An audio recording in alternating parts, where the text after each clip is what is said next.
Hello, ladies and gentlemen. I am Rob B, and we will be looking at Arrow's box set of Kinji Fukasaku's Battles of Honor and Humanity. Battles of Honor and Humanity were a big series of films in Japan that took Yakuza film from the Ninko times, the period times, to a more modern times, adapting the works of Kozumino, a lieutenant Yakuza, into five films. And it creates a whole new subgenre, is the Jitsurogu-iga, the actual record iga. Alright. Looking at the box right now, I'm not a very good fan of the art, but that's just me. I got this empty because I wanted to easily pull this out. This all the films you get in. Brief synopsis for all of these. I don't know if you can see them all. The red on white is a bit discouraging design, but this didn't take from the films. I'm going to show you all films right now. You do have reversible labeling, reversible poster art with the original art. You get the Blu-Ray and a DVD with it. Let me show you the original art. This is the original art you get. Again, not a very good fan of the art. I mean, it doesn't float my boat, but it looks very good by itself. Right. This is Battles with the Honor and Humanity. This is the first movie. This is where we're introduced to Hirano Shoujo, our hero, former military, gone into Yakuza and Korea City. This is the special features. You get high level visuals. You get some very good. The visuals and audios in all five of these things are brilliant. They're awesome. Definitely good for a sound system and a big screen TV. You get an interview with Takashi Miike, the great Takashi Miike of Audition and Ichi the Killer fame, of 36 Samurai fame. On this disc, it was a very good interview, very awesome interview. And then you also get a commentary from Gilbraith the Fourth, Stuart Gilbraith the Fourth. Excuse me. The commentary goes in depth on how the production came to being. How the poster artwork. I'm sorry, I'm a big poster fan. Get that glare out.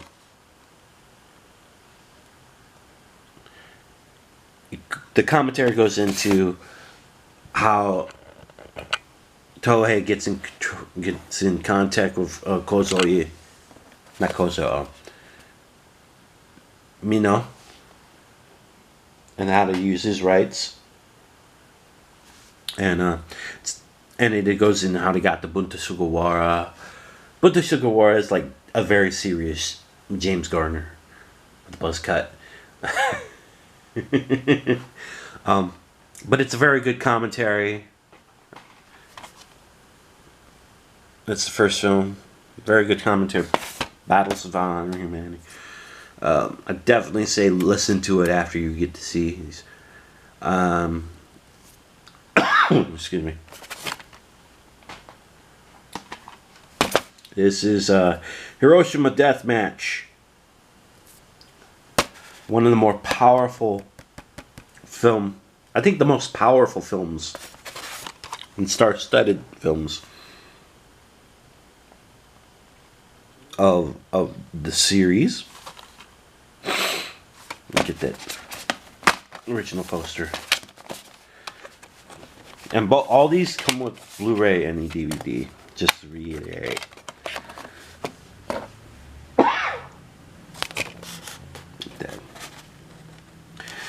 This has less Bunta Sugawara and more of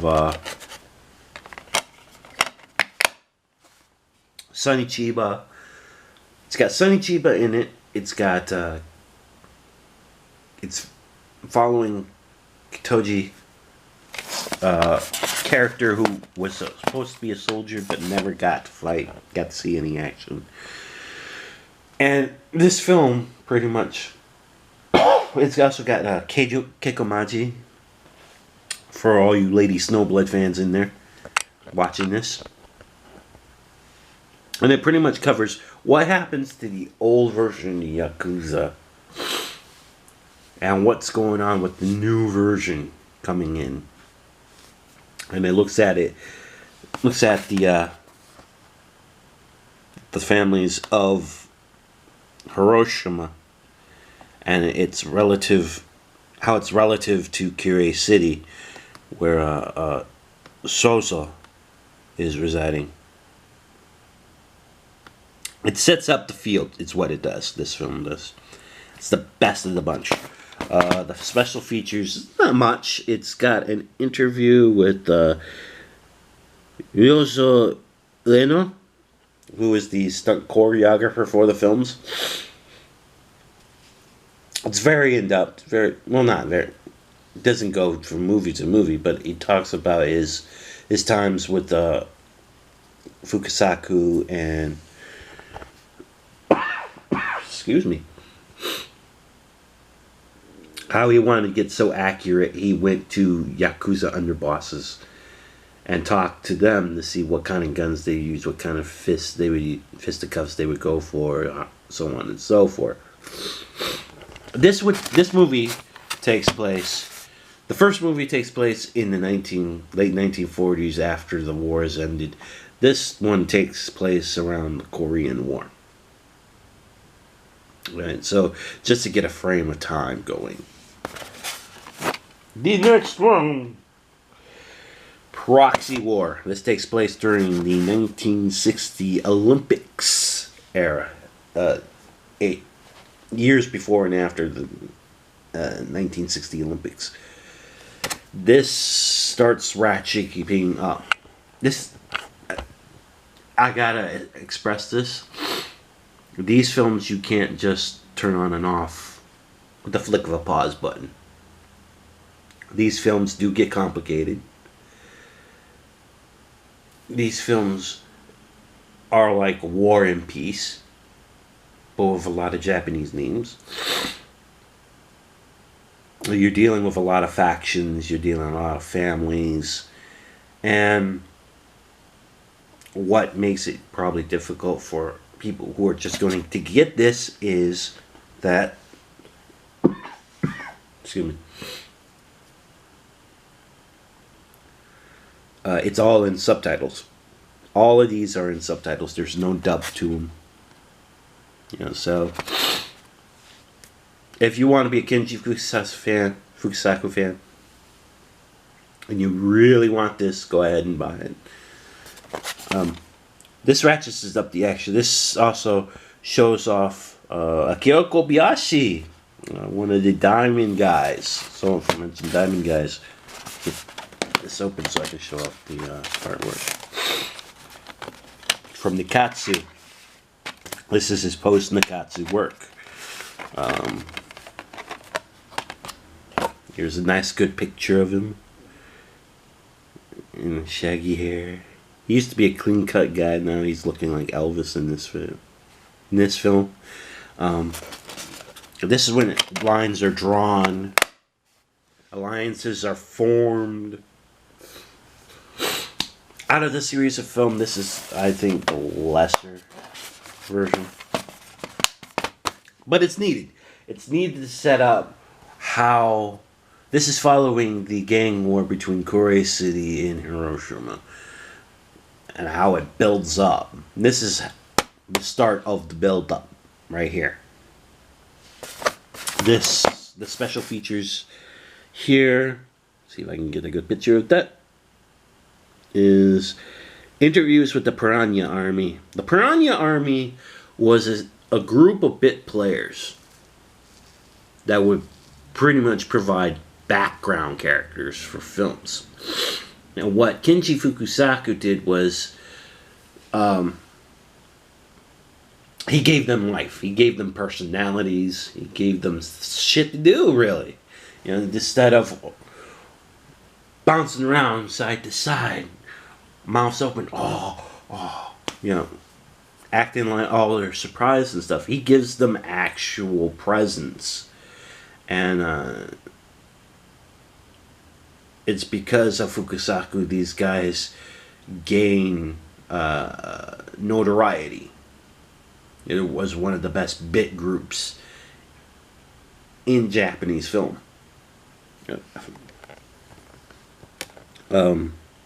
You also got an interview with. It's got an interview with several, but you also get an interview with Saizo Fukumoto. Saizo was a choreographer for The Last Samurai. He was also a bit player.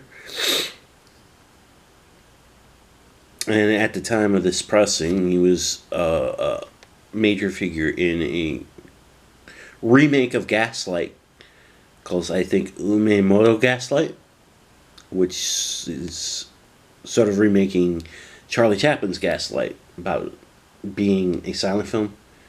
Well, Saizo was an actor of Ninkyo-iga, and they pretty much build off of that. It's a very good film. You should look for it. But that's the only two that's in there. And in this film, that's pretty much the Piranha. This is the Piranha Army, the film, because it gives them major presence amongst the major players, Bunta Sugawara and Akira Kobayashi. This is their film. And we got Police Tactics. And this takes place around the Vietnam War era. And now Shioso Hirano is getting tired of all this fighting. This is where everything blows up between Kyoei City and Hiroshima. This is where the war starts. Get this original artwork shown. Two families, Mirioka, Yamamori, and then Bunta Sugawara are stuck in the middle. I keep calling Bunta. Shioshi Harano, stuck in the middle. It's basically, this movie is basically, fighting gets real, and Shiroso finds out he's getting too old for this shit. And meanwhile, the police are cracking down on all of them and arresting everyone. So they need to find a new game in town. Special features is, let's see, Kenta Fukasaku and Satao Yamani doing a retrospective on Fukasaku and his work. It's pretty much Kenta, Fukasaku's son, reminiscing about his father and how what his father meant to film. His father gave sort of a leftist taste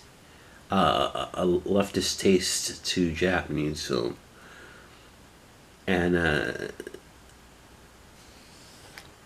Sadao Yamani pretty much bolsters that idea. And then Proxy War and Police Tactics Assistant Director Toro Bashi. Toru Dabashi's just rants on and on how he had to get everyone together and everything. Out of all the interviews, Tabashi's is the least to look at. Very good film too. Kira Kobayashi pulls off a stellar performance in this film. This leads us to the last one. Final chapter. Right. This is where she also says, fuck it, I'm done. In long form. It's pretty much it. This is... Well, I find value in a proxy war. Final episode. This takes place in modern times now. The aftermath of the big fight between Koei City and Hiroshima. This stars Joe Yoshida. Joe Chipmunk Cheeks Yoshida.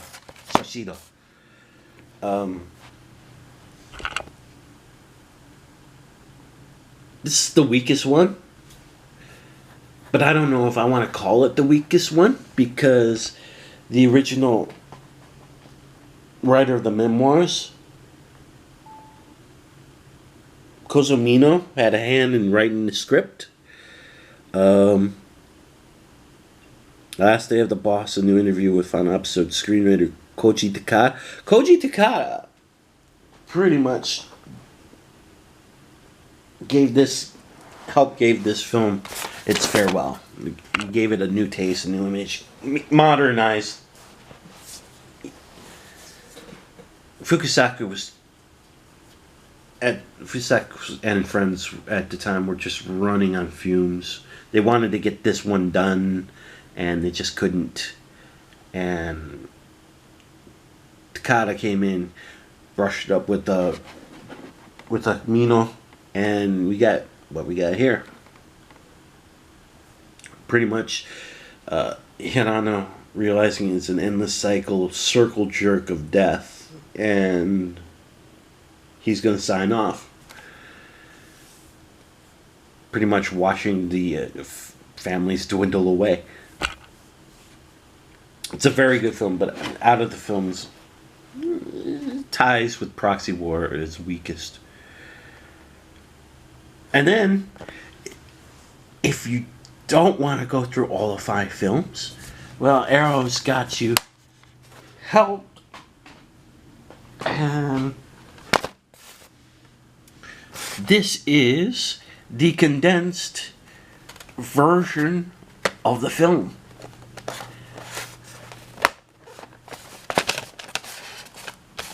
All three discs, I think, on DVD. No, this Blu-ray. Blu-ray and 2 disc DVD, part 1 and part 2. It's pretty much a 3.5 hour film. They take away all of the side plots. Take away some of the get the original out here. Take away out what they would consider distracting subplots and focused solely on Bunde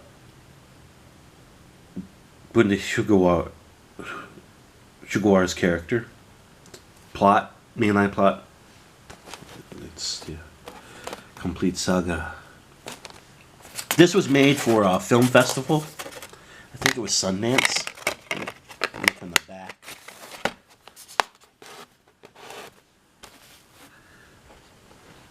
Limited. This is made by for the Toei cable channel.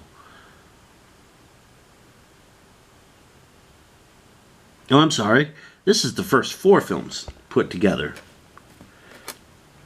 This is the unabridged 4 films put together into a 3.5 hour film.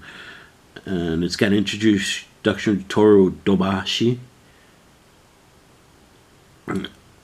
And if you don't want to deal with all the side plots, you could just pop this in and follow the main plot.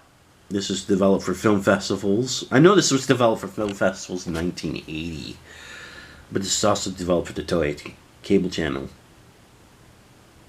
But wait, there's more. Besides all the 5 films, you will also be getting a nice hefty book. Yeah. And in this book, you've got essays up the ass. I definitely plead to you to read these things on your spare time. It just builds up how great the Yakuza film of the 1970s got at the time. You got stuff from Grady Hendrix right here. You've got Tom Mess. Tom Mess got me into Japanese genre film with his book on Takashi Miike and his other books. But Takashi Miike, I think it's Revolver, got me into Japanese genre film. You also got the great Jasper Sharp out in the BFI. And Mark Schilling, who's also a great film critic, writing a couple stuff. He's pretty much the go-to guy for Fukasaku. And if that isn't cool, no, this just, you've got pictures, beautiful pictures. You got Sugawara. These are lobby cards. They're just Shinichi Chiba. Shows out the posters and the lobby cards. Akira Kobashi. Here's some of the artwork. Posters. Binta Sugawara. Modern Yakuza. How he became the go-to guy for Yakuza film. Here's his face. That's his mug. As I say, a serious looking James Garner. Now this shit is shit. This is it, man. And if you have problems following the films, well, padow. You got graphs. Oh, that's a nice picture right there. You got graphs telling you what's going on, what's up. There's some plot spoilers in here, I'm sorry, but that's why I'm going. But it's just graphs on who's going who, where's going what, for all the films. Just so you have a running card on who goes where. It's fucking awesome. I love this book. I wish this was just a book by itself. So it could be sold everywhere. Maybe Barnes & Noble. I don't know. Arrow. But yeah, my final conclusions. If you had gotten Battle Royale when it got re-released by, I think it was, I can't remember who released it. I think it was Shriek Factory. That's just me. But if you want to collect more Fukasaku, definitely get this box set. But I want you to know that you're going to have to sit through all the film, because it does get complicated. It does go through a lot of things. And this isn't something you can just put up and put down with a pause button. You've got to know names, you've got to know, and it's all in subtitles. And if I don't do a 5-star rating of a film, because these films are all 5 stars, In terms of experience, I'd say this is a black belt experience. You're going to need to go through a message from space from Fukasaku and the green slime before you touch this. Because this just requires your time. It requires your time, it requires your effort. Visuals is 5 out of 5. Sound is 5 out of 5. Packaging, I would give it a 4 out of 5 because I'm not too keen on the artwork. But they kind of make up for it with the book. And of the book of the essays. Extras I give a 4. There was some hint in this in some of the interviews. But all in all, it's towards the benefit to explain why these films were so great. And overall, 5 out of 5. Hope you enjoyed my coverage of the Battles of Honor and Humanity box set. And I'll see you soon. Peace!